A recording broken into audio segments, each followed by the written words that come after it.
Good morning. Still morning, right? Yeah, okay. Good morning, everybody. Day 3 of Ignite. So hopefully everybody's enjoying, and I know we are. So we're glad to get all the chance to talk to you guys directly and be able to get some feedback based on how we're doing with all of the different tools and announcements that we've been making. So it's been great for us as well. So today we're going to talk about the Office Deployment Tool. My name is Amesh Munsakani, and I am the Senior Program Manager in the Office team focused purely on deployment for enterprises. So they call me basically the Office for Enterprise Deployment guy. And so today, like I mentioned, we're going to talk about the Office Deployment Tool. This is going to be more around understanding what you need to do to package Office. Today, if you go to Office 365 ProPlus, you're going to download the entire suite. So the idea is in this session, is to really understand what does it take to customize that, right? Because we give you about 10 different applications when you start downloading the suite itself. So we're going to talk about ways to actually remove it and be able to remove a certain application or be able to change the language or do multiple languages. I'll also talk around best practices around the best ways to figure out how to deal with your package size and everything. So we'll go into that in depth. But before we get there, I really want to talk to you guys around, around the reason that we're so excited about Office 365 ProPlus. And I've said this in a couple other sessions prior to this, but the reason that we're really excited is because it helps us bring new sets of features quicker to the market than we've ever done before.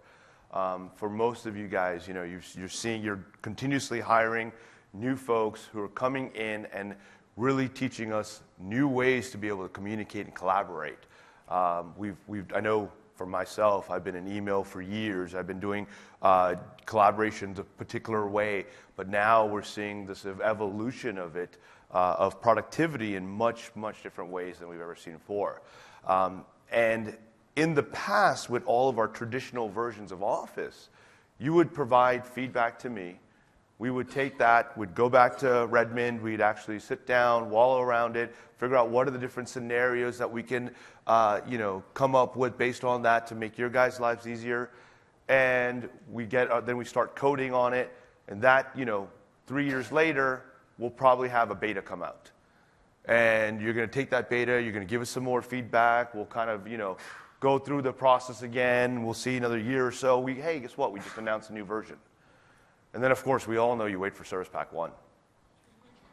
So then you're waiting another couple of years. And then you're going to be like, okay, maybe it's time for us to look at this. So the feedback that you provided us has finally been implemented maybe a decade later. Right? Not really that exciting. The technology's old now. We've all moved on. So with Office 365 ProPlus, we're now able to take all of the productivity tools and be able to enhance it much faster than we've ever done before.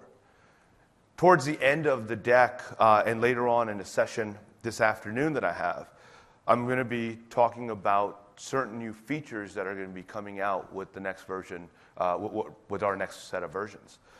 And what we've done there is we've shrunk that time from that 10-year period down to about 6 to 8 months right now. What I'm going to show you later on for what's coming in 2016, it's all about the feedback that we received back in November and December. And we're now able to turn that around and be able to commit and be able to, announce these new features coming out in a very short period of time. And it's only going to get faster. Because now we can focus on small areas and go, okay, that makes sense. You guys really need this to make your lives easier. Let's go ahead and incorporate that in product, and we'll deliver that in a monthly update. And by always being up to date, you can help direct your users to pick the right set of tools and features and functionalities that they need to get their job done. So it's really exciting for us to be able to change to this type of solution where it's no longer just Office on a desktop. We can now truly provide Office as a service. Now, we know there's a lot of challenges today and to be able to do that, so that's why we have, we have a lot of different tools. I have a lot of sessions covering the best ways of doing it, and we're going to make a lot of progress over the next year to make things better. But today, we really want to talk about the best ways of actually deploying Office 365 ProPlus. So let's talk about the difference. And I just realized this next slide is not going to build properly, so let's go ahead and build it all. There we go. Okay, so if you look at Office 365 ProPlus versus the traditional MSI, the Microsoft installer-based solution that we have, at the end of the day, Office 365 ProPlus and Office Professional Plus 2013 is the same set of applications that you know and love. Right? We have Word, PowerPoint, Excel, Outlook, so on, right? The difference is on the delivery mechanism and how we're able to make it into a service so you can keep up to date. If you look on my right-hand side, Click to Run. We use the Click to Run technology. It's a modified version of AppV that allows us to actually do proper streaming installations and be able to then update seamlessly. So what do I mean by that? So what ends up happening is, if I go to the Office 365 portal, I can go ahead and start a download. It's going to start streaming all the most important or most used features first. So as the progression of the installation occurs, you can then, at around 33%, about 1/3 of the installation, you can actually launch Word. And I'll show you what that looks like in a second. And what we've done there is we've said, okay, load UI, load the basic editing tools, and then continue to install in the background. And it will continue to do that. And as you get to more complicated features, we'll then say, hold 1 second, still loading, and then you go, a couple more minutes later, you're going to go ahead and get installed. So what I'll do is we're going to download the product, we'll go ahead and install it, and then I'll show you how long it actually takes. You're all familiar with MSI. If I went ahead and downloaded the Office Professional 2013 today, we would be here for a very long time because we'd have to download the actual product in full. Then we'd have to go get all of the updates. And by the time you do that with Service Pack 1 and every single hotfix that we've provided, it'll be past lunchtime. We love the product, but we think we can get faster. And that's why we have our Office 365 ProPlus service. So you can see we've done service packs traditionally. It's a traditional install for MSI, and we use a product key to actually activate it. That's how we focused on it, right? It was a desktop-based solution. It's a one-device solution. You take that product key, you turn it on, you're good to go for that device. You want to go to the next device, you're going to have to get another product key for that. With Office 365 ProPlus, we do product updates with no service packs. In fact, service packs are going away for Office MSI.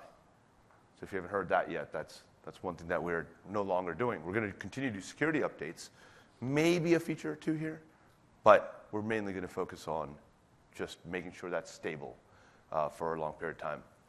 So we do product updates. This is where you get your features, your security updates, and your bug fixes every month. We build Office on a monthly basis. So when you're getting a version, you're getting that full version that is currently up to date. You don't have to go back and patch it. We don't do patches. We don't do these incremental little updates. We'll give you the full build every month. And we'll talk about that in a little bit when we go to the update section, because I know that could be a bit of a scary thing, right? Saying, wait, so I've got to take a gig every month? That's a lot. So we'll talk about how we've addressed that to make sure it's much smaller. And then we have online activation. It gives you the ability to actually take your username, password, and activate your desktop. You get 5 desktop installations. That's both for Mac, and that's a combination between Mac and PC. So now you use your username, password to be able to ensure that you can get access to it. You can put the bits anywhere you want. And then you just use your activation. And if you go to a 6th device, you can just go back to the portal and deactivate one, and then go ahead and activate the one that you're interested in. But if you look at the bottom, it's still, like I mentioned, the same office. You can still do your continuous extensibility. All your add-ins are going to continue to work. You have group policies. Like I mentioned, it's a local install. And we continue to provide telemetry data to you. So if you haven't seen the Office 365 telemetry dashboard yet, I definitely encourage you to check it out. It gives you really great insight into how your applications are working as you continuously update. So we talk about the differences, and let's talk about the different ways of deploying. As I mentioned, we have a self-installation of capability. Your users can go to the portal, if you choose to let them, where they can log in, see the actual product, and then download and install it. Great. We then have managed deployments. And in this session, we're going to cover the Office deployment tool, which focuses purely on how do we package the product based off your environment's needs.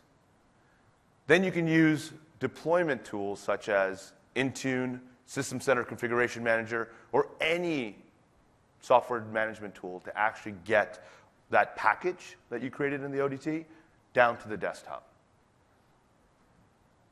And then we, of course, traditionally, you can always do it on the device, create an image, be able to use the MDT, the Microsoft Deployment Toolkit, and be able to package that up if you need to. So let's actually jump into the Office deployment tool. Like I mentioned, the deployment tool gives you the ability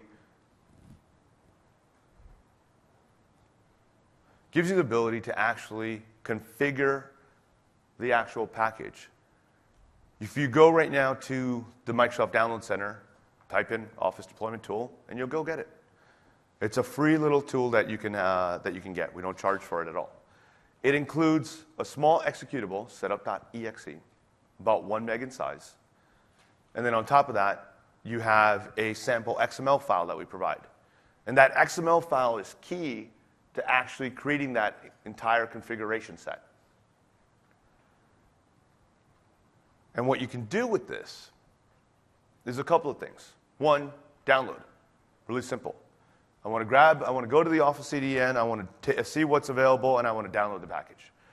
I want to be able to configure. Configure is actually another word for install, but basically it's execution of the XML. If I'm doing some appv, I can do the /packager if I want to do additional appv and rewrap it. And if you see in the bottom here, we have a lot of different configuration attributes, right? Or the elements in the XML, if you will. Around source location, what are my versionings? How do I want to treat updates? What's my overall first run experience going to look like? So I mentioned, as you go get the setup.exe or the Office deployment tool, you can simply execute it by saying setup.exe/download, taking the sample file, making slight changes to it, and this is what it shows, right? I have a configure tag or element. I then say I want to get the Office Client Edition 32. You identify the actual version.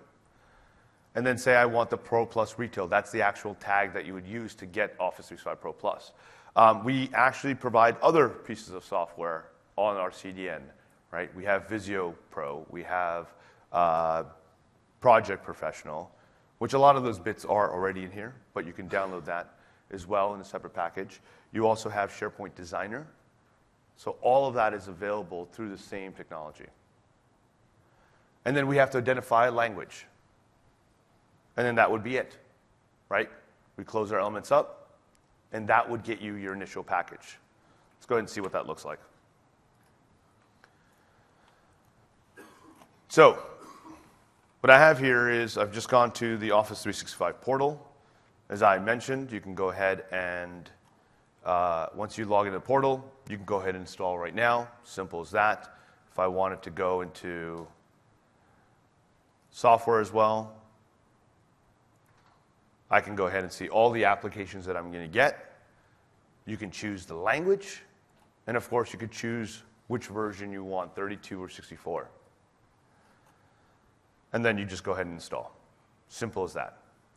So let's see. Let's go, actually, keep that open. I'm going to go to Bing.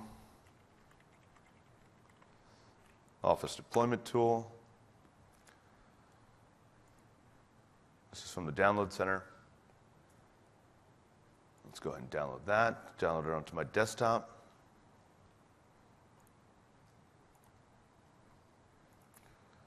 Let's create a folder called ODT.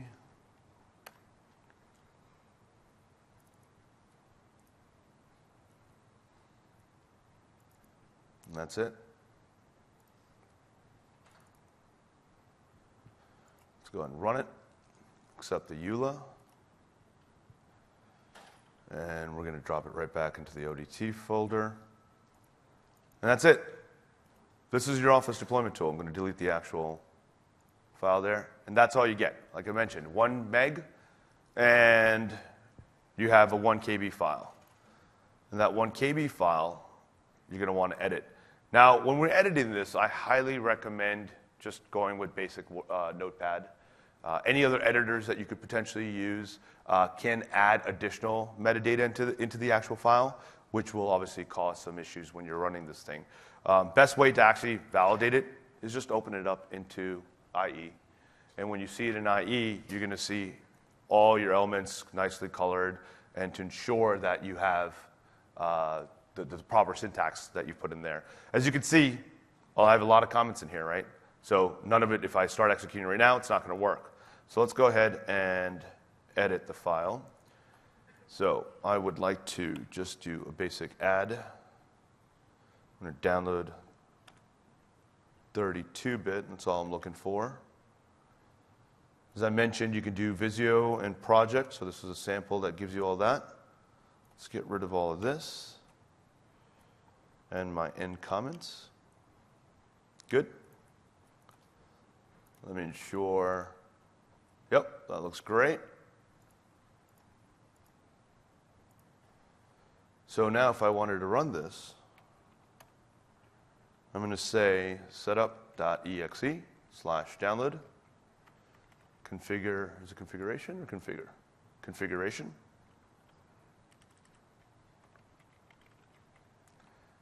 XML. So what it's doing right now, it's going out to our Office CDN and actually just downloading the entire package, right? And you'll see exactly what we have here. We have a data file. We have some cabs available. Inside the cabs, provide you some hash and version descriptors. And then inside the actual version number, we're going to see a whole bunch of files come down here. So I'm going to leave that to the side for right now while it downloads. And I will show you exactly what that entire file set looks like. So simple as that, and that's all we had to really do to make that happen. So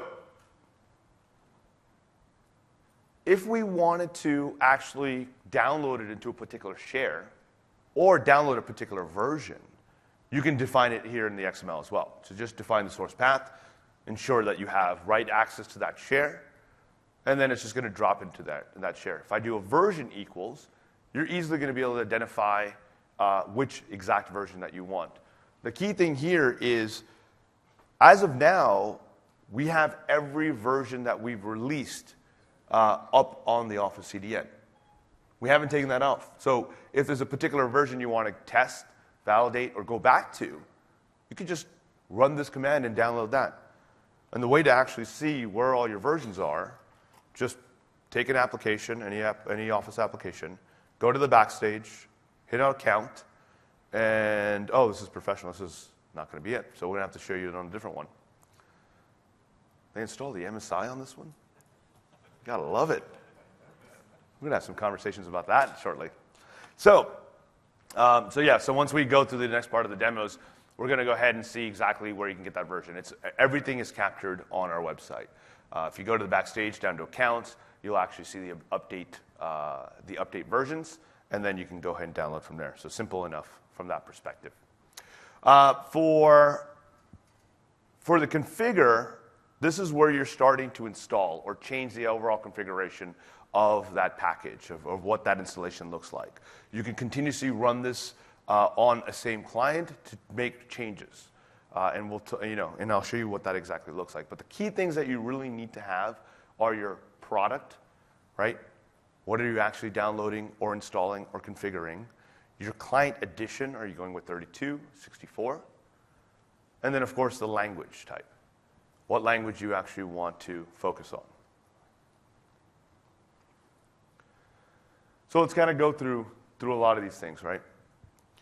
What we talked about, if I do a add source path, right? Because the configuration file is identical to what you downloaded. You can actually download that configuration and reuse it to install. And that's exactly what we're going to do once we have. In fact, let's go see how we're doing here. There we go. So you can see we have about 3 cab files that we downloaded. We have the English DAT file. This is the actual language pack itself. So if we had additional languages that we wanted to download, say FR, right? If I wanted French or Spanish or any of the other languages that we have that we support today, you'll see all of those coming down. What you're not seeing totally yet is this one right here.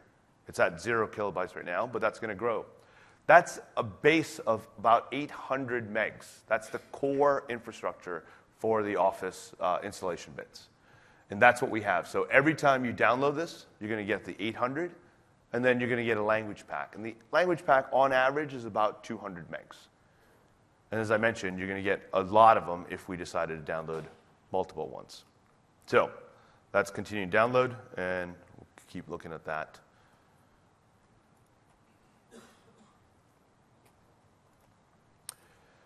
So for this one, same thing again, right? If I say add source path, what we're saying now is we actually want to define where my sources are located so I can install. So if you're doing something like SCCM deployments, or if you're just doing a script or a startup script, you could just ship this 1 meg file with your configuration.exe, .xml, and then say, I want you to install it from my DFS share or my network share.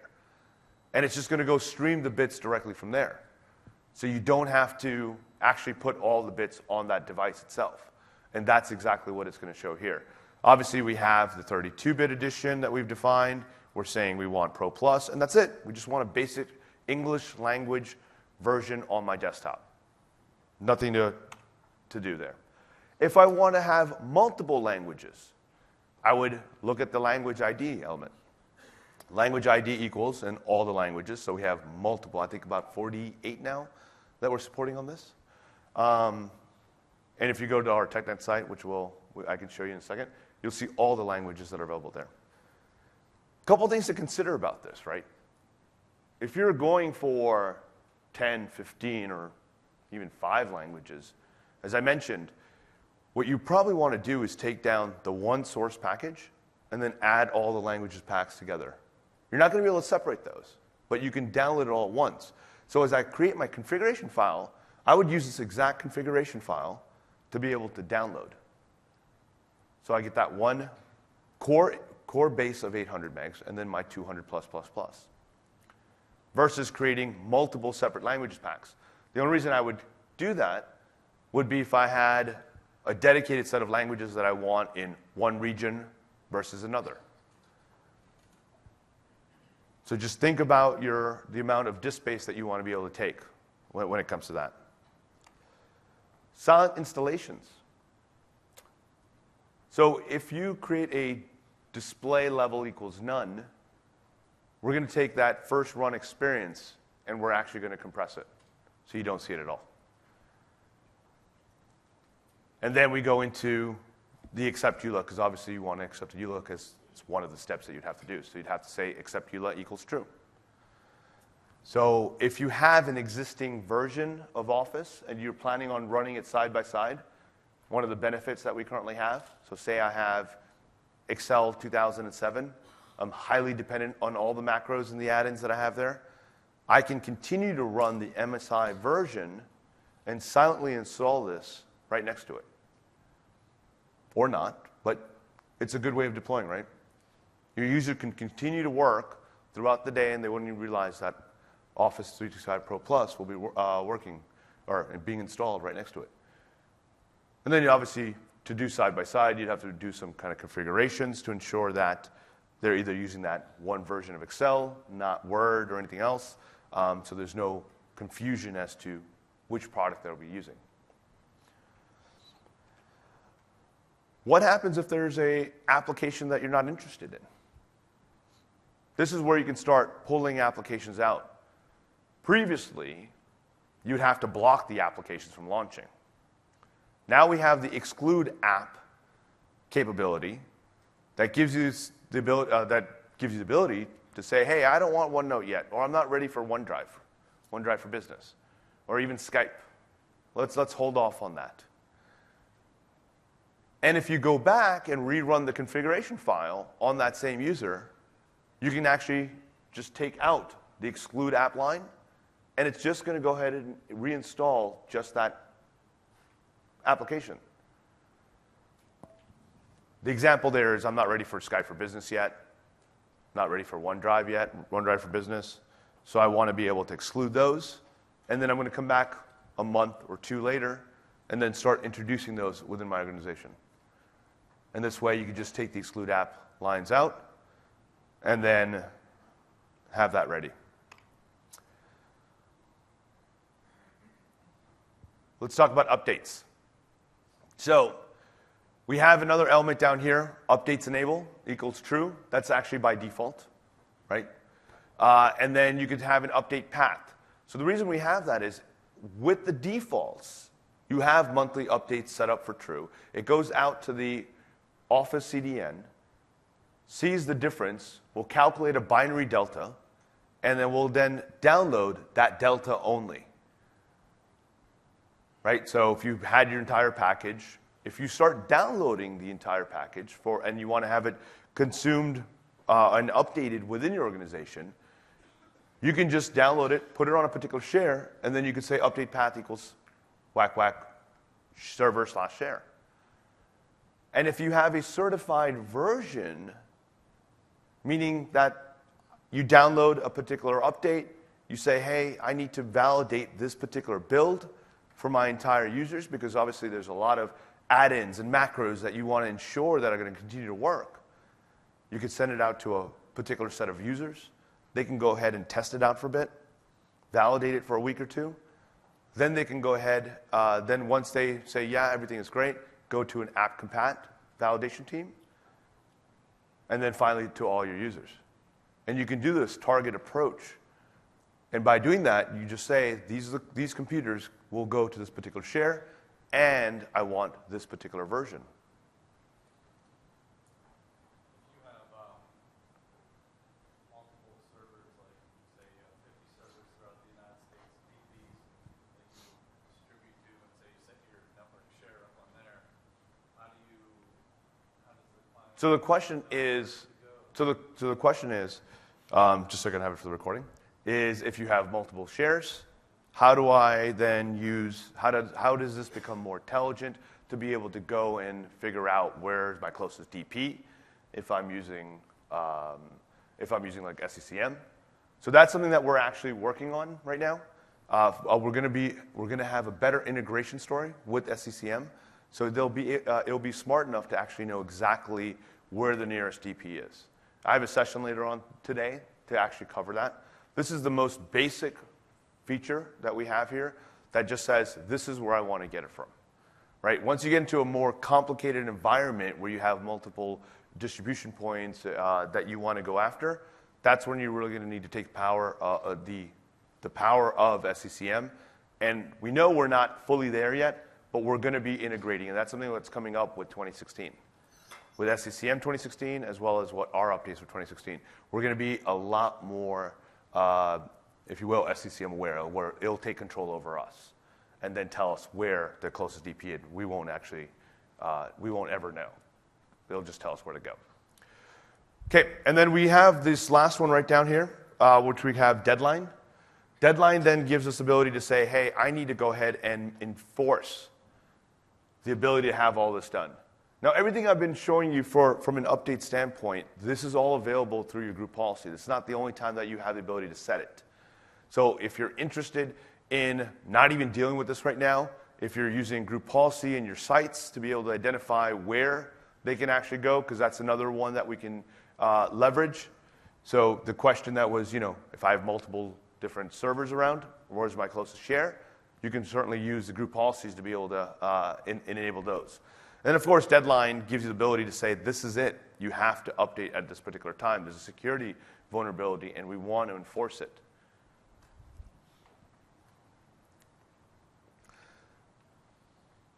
And then we have our remove.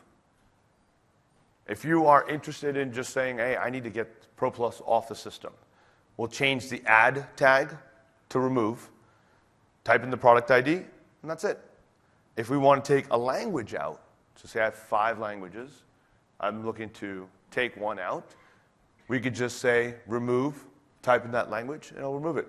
If it's the last language on the actual device, it'll actually remove the entire software. And then you can also do a remove all equals true, which then removes every click to run version, project, Visio, online, all the basic Office apps, SharePoint Designer. If you had all those installed, it would ensure that all of that is removed.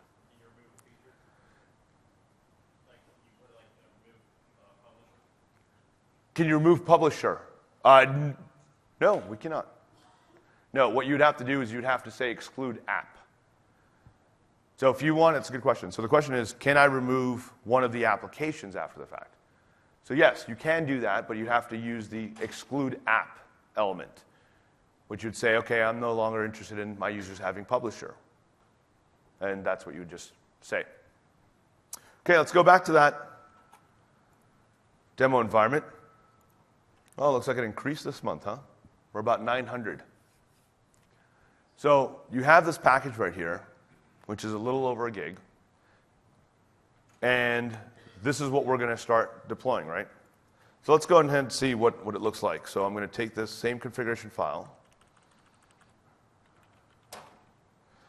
I'm going to use the configure switch. Go ahead and execute that. And you'll see on the bottom right-hand side, I'm at 5%. It's downloading, or it's actually already downloaded all the bits, but we're actually launching it directly from that source path. So what it's actually doing is, because those source files were directly in that folder, it's taking the information from there. What happens if I didn't have it there? Well, as a fallback, it's going to go back to the Office CDN, download it from there, and continue that streaming installation directly from that area. We don't do that with updates. And the reason we don't have a fallback for updates is because if you have a certified version within your organization, say you're certifying January's build, we don't want to overwrite you by saying, nope, it's not available because somebody forgot to put the actual source path or the source files in the directory, so we're just going to go back to the CDN. So we don't do that there. It's only for initial install. So you can see I'm at 25% right now. I'm not going to have any of my bits available. So let's continue this. So in general, when you're actually executing this, it takes around 5 to 7 minutes in total to make this happen. So we'll kind of come back to this as it goes on. So the other thing that we want to talk about is shared computer activation. As of last fall, we now have the ability to do this. And what this really means is, if I have a shared desktop, I can go ahead and have multiple people sign in and be able to use Office. Previous to that September update, you were not able to do that. This is great for a VDI scenario, right? Whether you're a nurse at a nurse's station and you need to have multiple people log in and be able to access their Office documents and whatnot, they can certainly do that. You're on a factory floor and you have multiple folks being able to use that device. The key thing to this, though, is that you have to be able to have a unique username and password. If you start sharing your username and passwords or have that genericness for Windows, it's really not going to work because of all the roaming features that we have enabled. So we have roaming features enabled in Office. For example, I want to roam my picture up on the right-hand corner. I have my custom dictionaries.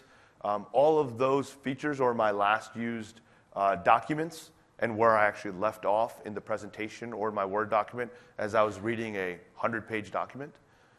All of that is actually captured and stored in your roaming profile. So as you go from desktop to desktop to desktop or to tablet or to your smartphone, a lot of those are actually moved over and roamed with you. So that gives you the ability to do that. So that's the reason that you really need to have a unique username and password, because I know I get a lot of questions around, how about if I do a generic in these situations? It just does not work that way. So to enable that, we have another element, property name equals shared computer licensing, with the value of 1. It's simple as that. That now turns the user or that device into a shared computer device. Now the next question I typically get is, why don't I just do that by default, right? The difference is, one, if you recall in the beginning of this conversation, we talked about every user gets the ability to log into 5 or activate 5 versions or copies of Office at one time. Well, this shared computer activation actually doesn't count towards that. So you get 5 desktops, 5 smartphones, 5 tablets, and some number of shared computer activation. The reason I don't tell you what that some number is because we're still kind of validating to see what that should be, right? We want you guys to have the ability to use it because it's mainly, the main focus around it is for virtual desktops. So we believe that with virtual desktops, you're going to go from device to device to device. If you're a student K through 12, or even, higher ed, you're going to go through at least 10 or 15 or so. So we're looking for what is a reasonable number for what that is. So if you're considering this, please provide us feedback on what you think would be a reasonable number. Is it 20 for the week? And that's the other thing, right? Our activation, we do a heartbeat every single time to validate whether or not the user still has the rights and the entitlement to use that device or to use Office on that device. And this is a great thing for, especially when you're dealing with overall license management. If some of your users have left the organization, you're going to take those subscription licenses and apply to new users that come to your organization. This then goes ahead and deactivates that user's ability to use Office. And if they choose to, they can certainly get another subscription and be able to activate it there.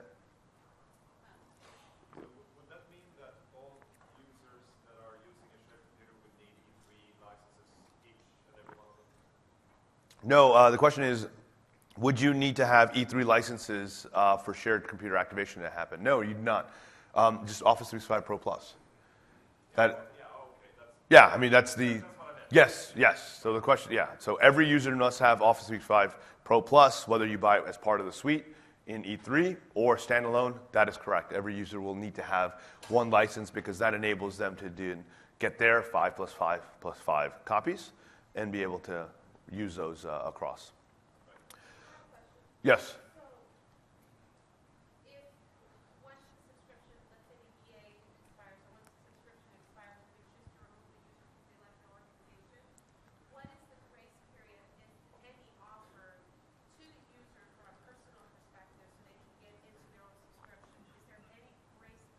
So the question was, is there any grace period when a user leaves to continue to use Office? There is a grace period because what ends up happening is, depending if the user is online or not, right? If they go offline, what needs to happen is the computer needs to validate against what we call OLS, the Office Licensing Services, every 30 days. It actually checks every day, right? It checks every single day to go, hey, is this person subscribed? Is this person entitled? Is this person entitled? And at least once in every 30 days, it has to connect in order to say yes, and I'm going to get a fresh new license. And it just does that every rolling 30 days.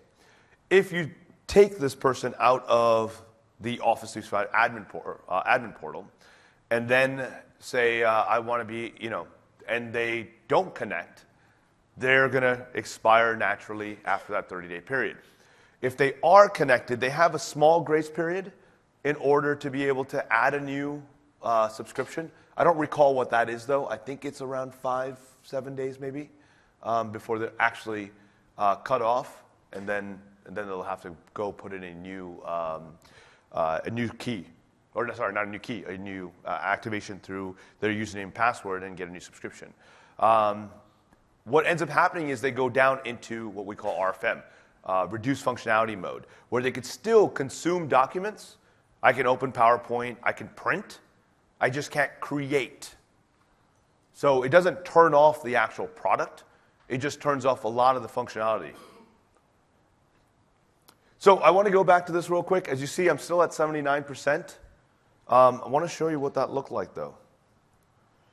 You can see all my programs are here, right? Let's go ahead and open Word. And as I mentioned earlier, if you look at streaming, because we're actually using the whole streaming technology, we're able to launch Word itself. We're not even done with the installation. And I can still launch it because, like I mentioned, it's actually streaming all the key features or most used features first. And then as we get to more complicated things, like we go into Excel, you're going to see that it's not going to be fully launched.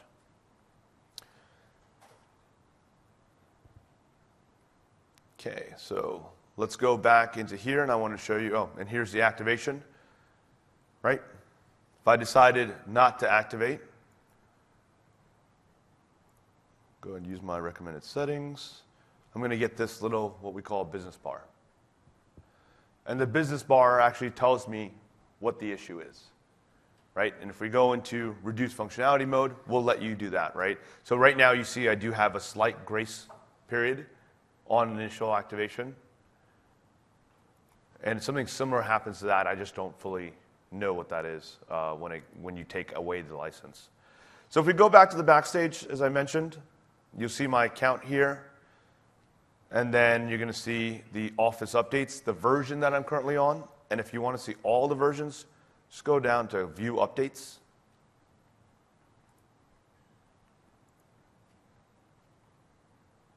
And then once we get to that site, you're going to see every version that we've had since we've released the product. Slightly slow connection today. In fact, let's see this. I bet you have a little faster one in this box. There we go. So here's all the version. Here's the latest version that we have this month, and every month prior to that, right? We have all these versions. We'll give you more detail as to what are changed, and then you can continue going from there. Okay. So, that being said,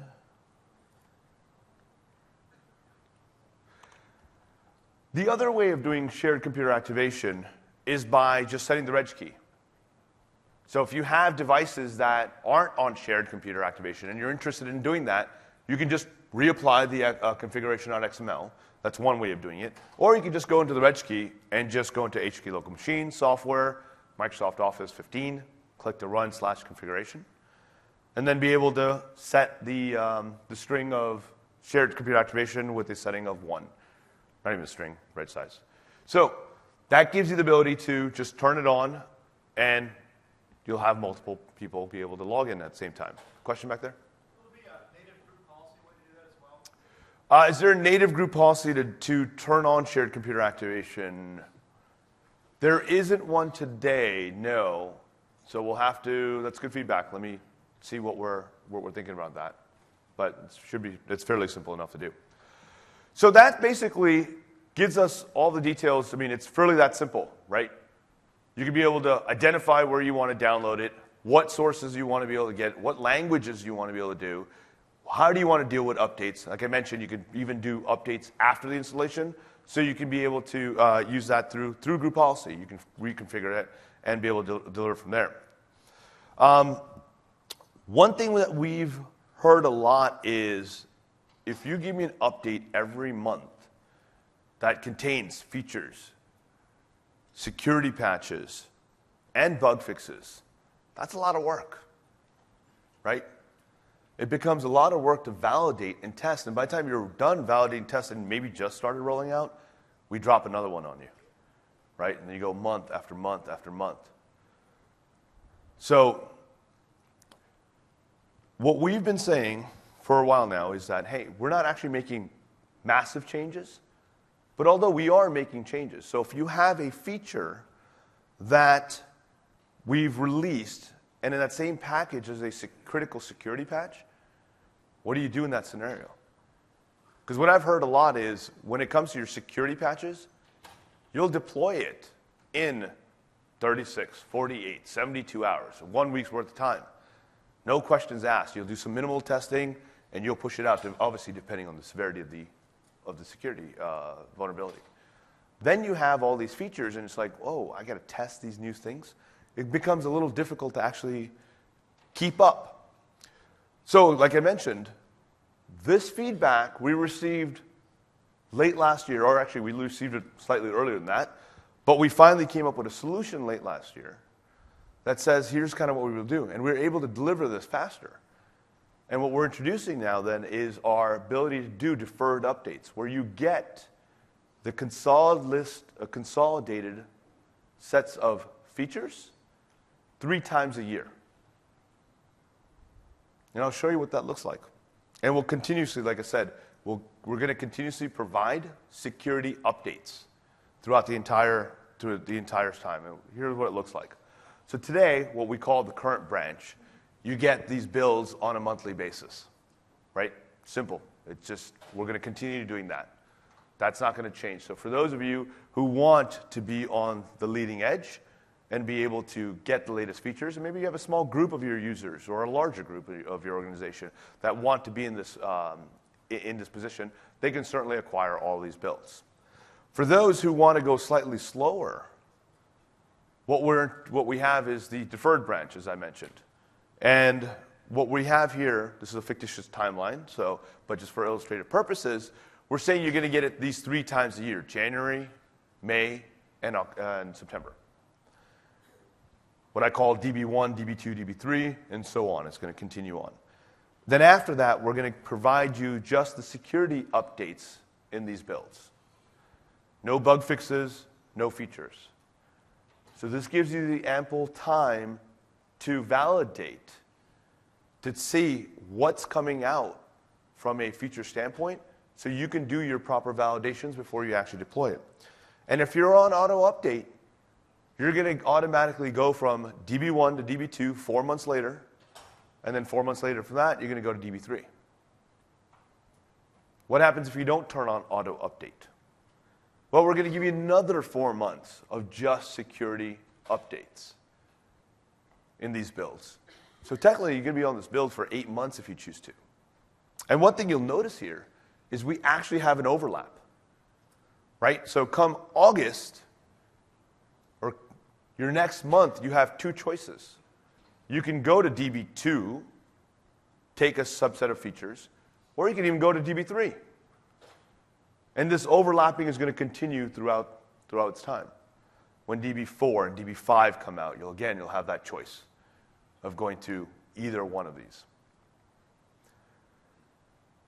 So is 8 months enough time to get from one to another? We don't think so. So we want to give you even more time to actually know what's coming up. So what that means is 4 months prior to actually being released, we want to give you a build that shows you what is actually going to be in that package. So you can actually start your validation 4 months prior to us certifying that it's released and is certified as a deferred branch build. So each build, in reality, will be 12 months long. After that 12 months, we won't certify it anymore because you'll have to go to DB2, then DB3, and so on. But you can see we're stabilizing features a lot more. We're stabilizing it less frequently, so you know exactly what to validate and test. and then be able to then deploy to your organization. This is going to be available in the 2016 timeframe. So sometime later this year, you're going to start seeing and being able to configure. So using the Office deployment tool, we're going to have another element there that's going to say which, we're going to call it channel, which channel do you want to be on? Do you want to go with the current branch, or do you want to go with the deferred branch? And that's how you're going to determine the type of builds that are going to be delivered to each device.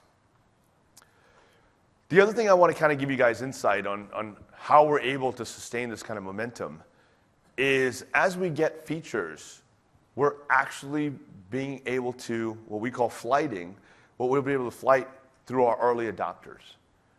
And that early adopters are folks within Microsoft, customers like yourselves, the ones who are really going to be able to, who want to be at the leading edge of getting all these features and being able to give us proper feedback to help us to make the build quality even better. And once we go through that process, then we finally release that build, and it goes out to our current branch first.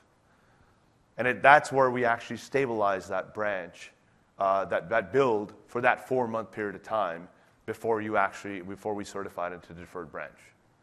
So that's kind of where it goes. There's a question back there? We have a hard time knowing when we should be upgrading. How do you notify us if there's a security vulnerability or update now? The question is, how do we notify when there's a security update, security vulnerability? So right now, or just in general, what features are coming, or any great just documentation in general. Today we actually post it at the time that it's released. We post it on that backstage area or on that website that actually shows you what's in there. I don't think we do that great of a job other than that to say, hey, there's a massive security release here. I mean, we have actually a good channel that we use just for security updates. But when it comes for just purely Office, we don't have a centralized site for that. So that's something that we are currently working on to ensure our documentation is a little better. And especially with this coming out, we want to make sure that not only you get the bits earlier, you're going to get exactly a good set of documentation that tells you what's going to be in there. So you're not testing for everything, because that's kind of what the feedback we've been listening. But yeah, so from a security standpoint as well, like we want to be able to showcase all of that on our website. Yes? Are you guys entertaining an offline activation model for enterprises with certain closed networks? Question is, are we entertaining a offline activation model for closed networks? No, we are not. There are a couple of things. What we are doing better is we are documenting what ports need to be open and what URLs you can at least allow to go to in order to do that. Right now, we have a certain set of URLs that we publish. Some are generic, a little too generic, like go.microsoft.com. That means everything. So that doesn't really help a lot. So we're actually working to get a lot more clarity and more granular, so you can be a lot more secure into going to the right set of places. So that's what we're doing. So you never expect this to work in a classified environment then that's air-gapped? For a classified environment, no, not at this time. For those type of systems, it would have to go with the traditional MSI version. Yeah. So that's all I have for today. Thank you very much for coming. I'm going to open it up to other questions that you have. So if you guys can go to the microphone, this way it can actually be recorded, and we'll do questions. And then, of course, please fill out your evaluations so we can get to know how we're doing here. Yes, question. Hi. In previous versions of Office, you were able to turn on and off certain features within an app. Is Yep. there a configuration tool allow for that? This configuration tool does not allow for that, right? You could still use the Office configuration tool to be able to modify how Office behaves after the fact, but it does not do. We don't really turn on and off features in general. Okay, so would you still be creating an MSP file off of the setup, or how would that work? 'Cause If you could see me after, we'll talk more about that. Yeah. Hi. Hi. There's been debate in our office about when you have a shared, have this out on a share, what commands do you use versus a map drive or strictly try to get to the share another way? You're saying for the actual deployment or accessing the initial bits? Yes, no. So we have it all out on a share. And The installation bits? Yes. Okay. And we have our configuration file out there. What's the command we use to get to it? To actually execute it? Yes. Oh, you just setup.exe/configure and then just Right, execute but from there. how do you point it to the path? No, the path is actually done in the source path itself, right? So when you create this, 2016. Right, but actually, you still have to tell it where the setup is, right? the setup you would actually execute off the desktop. That's what you would do, right? So if you would, if say you have a script, a startup script on the desktop, where the user logs in, they would execute the startup that setup.exe with the configuration.xml file. That configuration.xml file has the source path that says where's actually all my bits, Okay, and so we that's don't- what you're doing. Yeah, we don't have that. We're going out and running it for them. Okay, yeah, you'd have to actually execute it on the desktop somehow. Okay, And then once you do that, then you can define the source path. thanks. Yep. Hi. Oh, was there another? Oh, sorry. Yeah. Didn't see the microphone there. That's all right. So the configuration file there, right now, because we've deployed this, we actually have like our early adopter folder, and it ends up having all the bits with the 3 different versions on it. And then we have a new folder that's got all the versions with your subfolders in it. And as we go into like the the multi-computer activation, that's yet another XML file.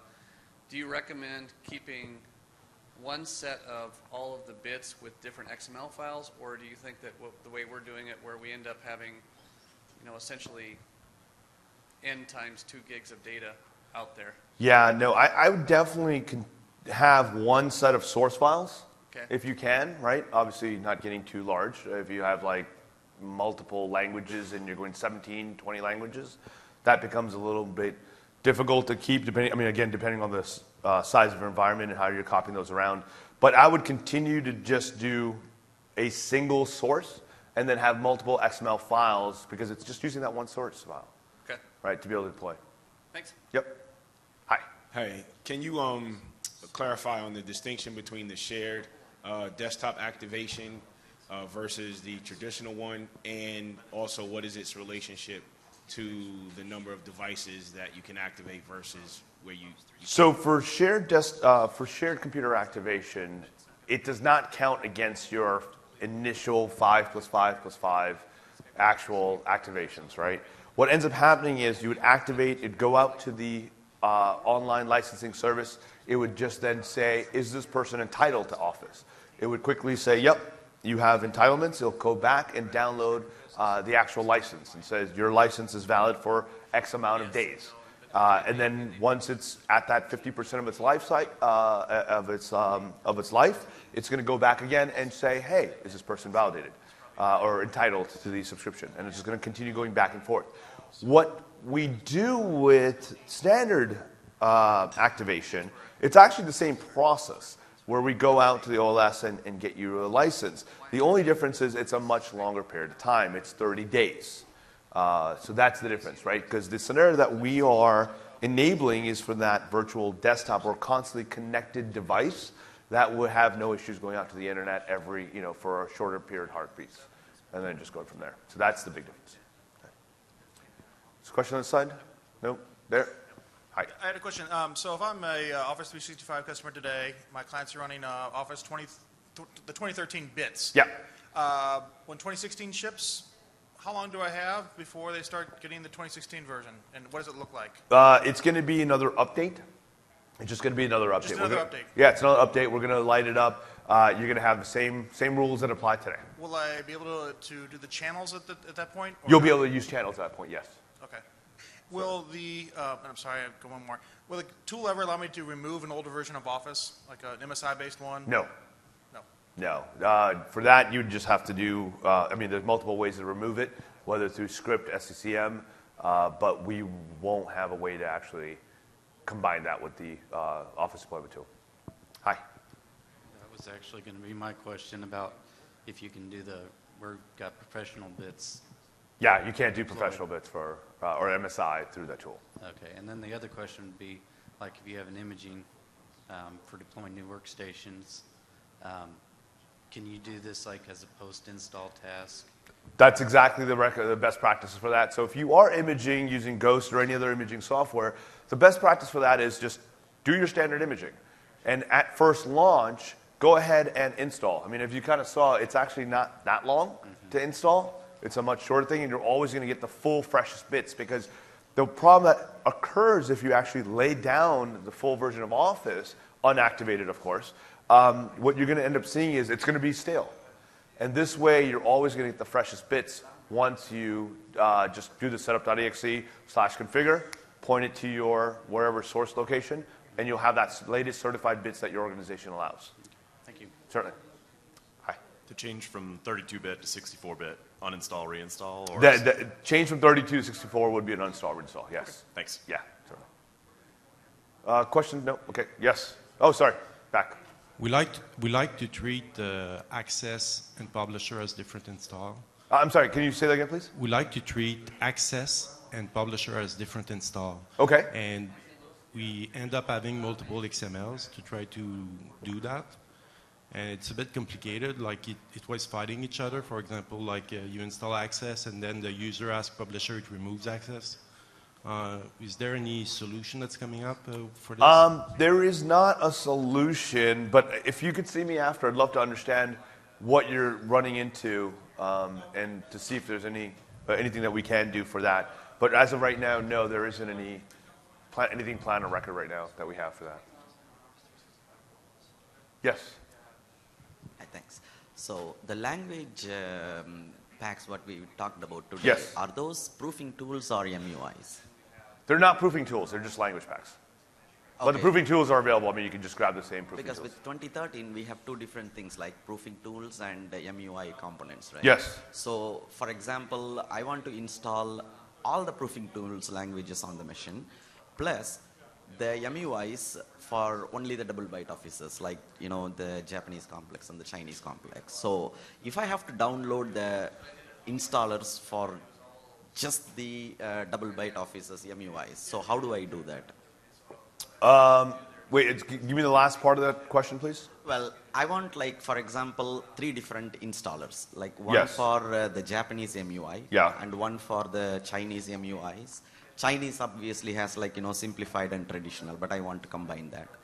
And then one MUI for the Korean. Yeah. At this point, you just create a different XML, configuration.xml for each one of those languages that you would push out. Right, so this one will also download the proofing tools? It will not download the proofing tools. You would So- have to go get that separately, as you would today.